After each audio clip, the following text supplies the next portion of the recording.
Hi, I'm Vance Brent, and I'm here to show you what I did on my mission to Columbia in 1990. On our flight, we deployed 4 telescopes, and it was the first mission ever that was dedicated to only one thing. That one thing was astronomy. Here, I'm going to show you the crew.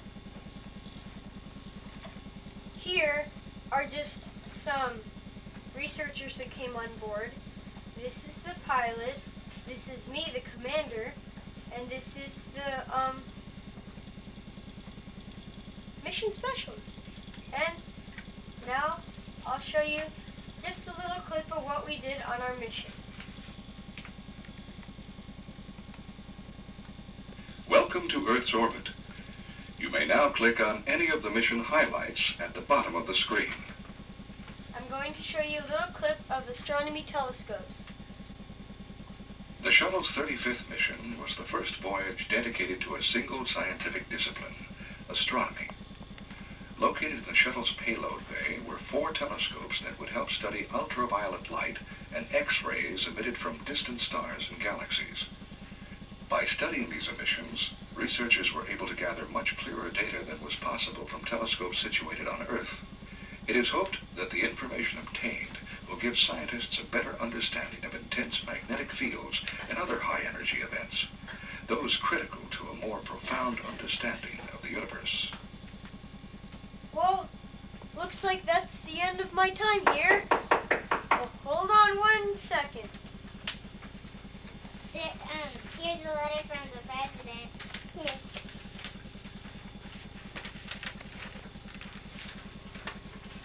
Oh my, I have to go on another space mission. We're going into space to let go of some telescopes. They're going to get more information about Pluto. So it looks like I have to go now. See you, folks.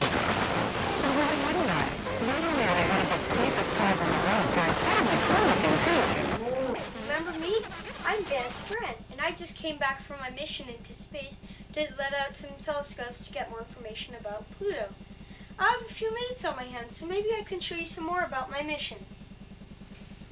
5 years after my mission in 1990, there was another mission that used the same telescope, the Hopkins Ultraviolet Telescope, and it too was also dedicated to astronomy. My mission was the Astro 1, and the other mission 5 years later was the Astro 2. And the hut was used to see ultraviolet waves, because down here at the Earth's surface we cannot see the ultraviolet rays because the atmosphere is blocking our view of them. So we need the Hopkins Ultraviolet Telescope to go up into space, and that's why it's there. Well, that's why it was there, I should say, and that's why we need it so much. And HUT's primary purpose is to observe wavelengths of light that are too short to be seen with the Hubble Space Telescope. And that shows how much we need the HUT. And the ultraviolet, the reason we can't see the ultraviolet light is because it has more crests and peaks in the wavelength that we can see, and it's not visible to us, but it is visible to the HUT. I'm just going to a page of scientific results from HUT, and you can read this or print it out, and here are just some links, and you can get more information on my mission here. And here is just a page of the achievements we had, and over 40 hours of observations, we got 77 different celestial targets with HUT during our mission, the Astro 1. So that's actually quite a lot for one space telescope, and that's why it's so useful. Okay, I'm going to show you a picture of I'm going to show you an artist's concept of a cataclysmic binary star. This is a cataclysmic binary star. This is a normal star, and this is a white dwarf. When the normal star and the white dwarf get too close, the white dwarf's gravity sucks in some of the energy and particles from the normal star, which creates a gigantic swirl in the white dwarf. that gigantic squirrel can get to be tens to thousands of degrees hot. So if you ever see one, I don't suggest you touch it. And HUT is used, well, with HUT, scientists are getting the information from the pictures, and they're trying to find out more information about how that works. And that's all I have on my hands. And hold on, I have a couple things I suggest you get to find information about space. This is a book called The Third Planet: Exploring the Earth from Space. It's by Sally Ride and Tam O'Shaughnessy. And Sally Ride was somebody who went up into space, and Tam O'Shaughnessy was just her partner who didn't go up. And it has lots of information about space and Earth. And this is a CD-ROM called Space Shuttle. It has 50 actual missions, and they all include very great information, including mine, the Columbia. And if you see these at your library and want to get some more information on my mission, I suggest you get this. And also, if you want some more information on my mission, you can get on the internet and type in www.nasa.gov.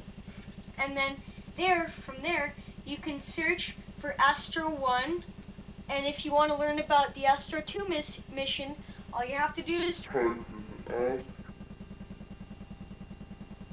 Well, when there's a rotten egg. Oh, I don't want to be a rotten egg.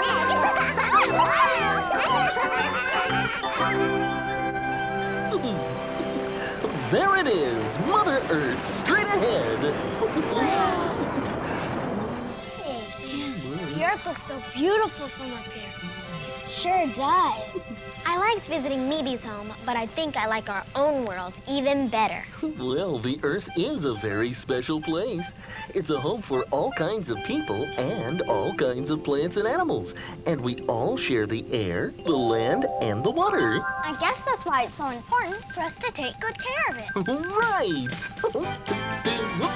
Will you help protect the Earth and keep it clean? Yes, we will. Will you help protect the Earth and keep it green? Yes, we will.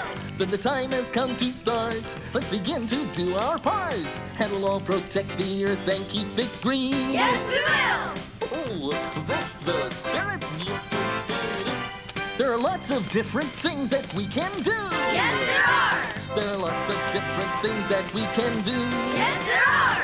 If we really truly care, then we all will do our share. There are lots of different things that we can do. Yes, there are. Then the time has come to start. Let's begin to do our parts.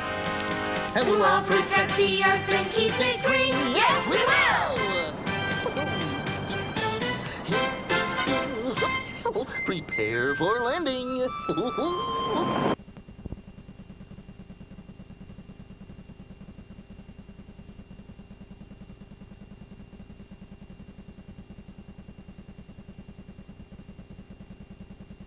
Estamos en un partido de béisbol. Hoy es junio 13.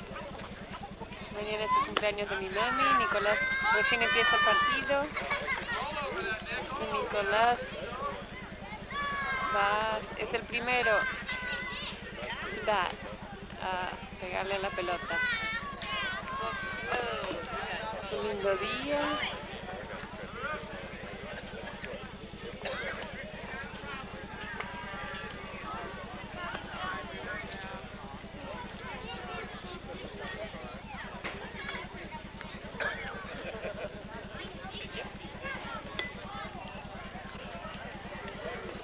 Están preparando.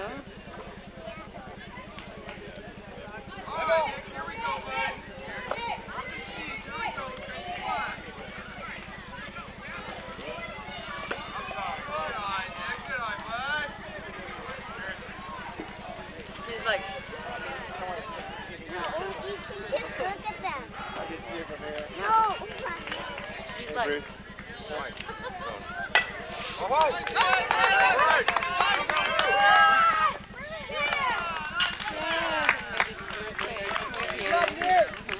Good job, job, Nicolas.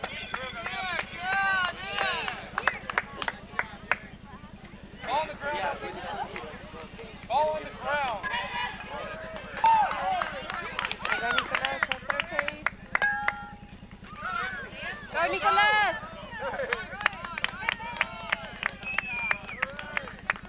Hi, Gordo. Good running, Drew. Nicolas. Yeah. Nice run. Good hit, though, Nicolas. Great. That was Josh. Móstrame cómo lo que tenés en la cara.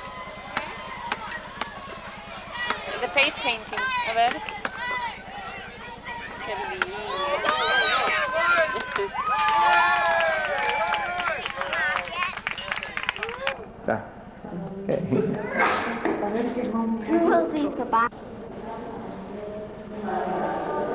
This is the mummy found in the Andes. It's an Incan mummy, and it was sacrificed to the gods. It's a woman. It's female. It's 50 years. She was 50 years old when she was sacrificed. She still has her teeth, and she's estimated to be about 500 years old. And she still has all her nails, all her arms. And now I'll walk around to show you her nails, because she still has some fingernails.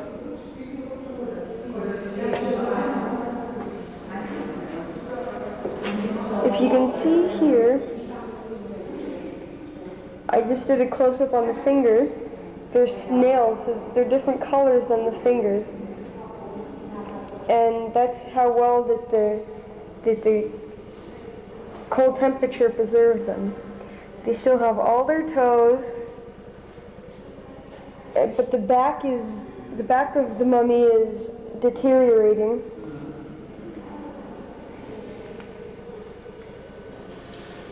Now I'll show you the process of the mummification.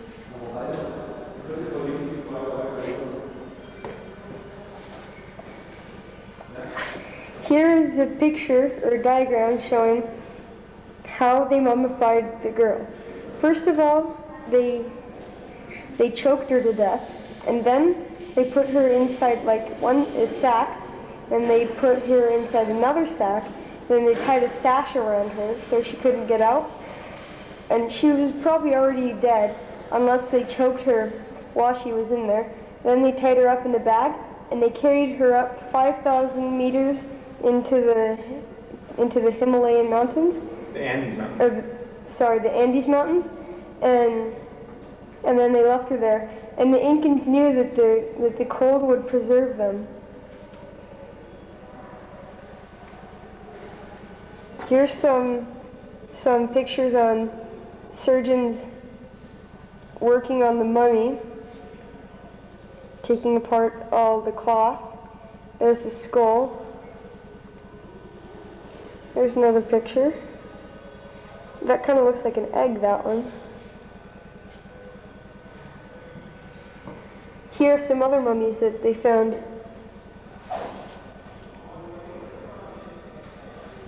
This is another mummy. It's a girl, and it's preserved very well. It still has all the hair. Here's another one that still has all the hair. It looks like it's screaming, like a horror movie. Here's just a drawing of how they placed the girl in the sack, the bag. Here's another one. And here's what looks like an Indian chief with no nose. Here's a picture of what the girl looked like before they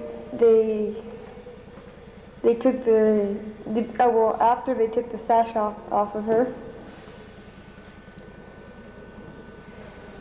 Here's some pictures of the dig site where the diggers were looking for her. Here too, this is where they found her, and they're starting to take her out of the mountains. And once again, we'll go back to the mummy. As you can see, the eyes of the mummy have closed up. The skin has folded over them, as well as the nose. It's as if they're covered by gaps of the skin that overlaps. Here's the ear.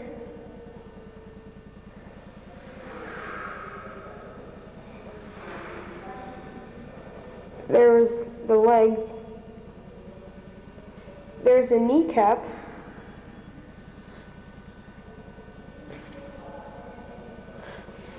And when they found her, they knew that it wasn't a painful death or a torture because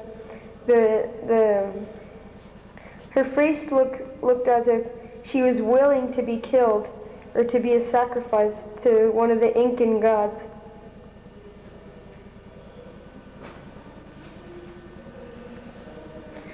And that will conclude my report with the snapshot.